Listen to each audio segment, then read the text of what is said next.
महाराज या महाराष्ट्राच्या मातीमध्ये अवतीर्ण झाले। महाराजांची गड किल्ले म्हणजे महाराजांची श्रीमंती नाही, महाराजांचे गड किल्ले म्हणजे महाराजांची श्रीमंती नाही, तोप गोळा दारू गोळा महाराजांची श्रीमंती नाही, घोडा हत्ती पालखी महाराजांची श्रीमंती नाही।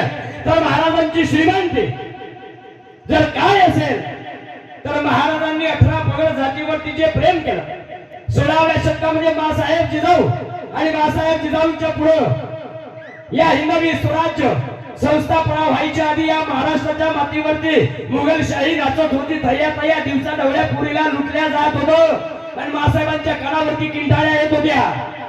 मासाहेब आजच्या आबरूची लक्तर या ठिकाणी लुटली जाते। मासाहेबांनी मुठी आवडल्या गेल्या आणि शुभाकडे पाहावं आणि शुभाला म्हणावं, शुभा कुठपर्यंत हा उभा रंगाणाच्या महाराष्ट्राच्या मातीमध्ये चालणार आहे? शुभा काहीतरी करा, माझ्या शुभाने प्रतिज्ञा करावी। मासाहेब आपण ताजमहल प्रेमाची निशाणी म्हणून पाहतो,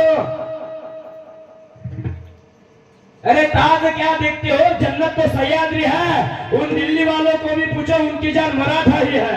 अरे या महाराष्ट्राच्या मातीतले गड किल्ले त्यांच्या बापाची कहाणी आहे, ऐका पुढं। मासाहेब शब्द दिला आऊसाहेबांना, या बहिणी करता या पोरी करता मासाहेब मी भाऊ होणार आणि या स्वराज्यामध्ये महाराजांनी अशी काही चळवळ केले, एक एक गड किल्ला स्वराज्यामध्ये आणला, एक एक गड किल्ला स्वराज्यामध्ये आणून भगवा झेंडा फडकवला आणि एक दिवसचा प्रसंग आला,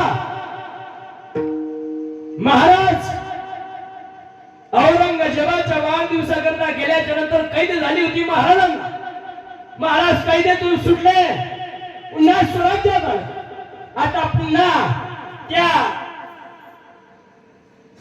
मिर्झा राजे जयसिंग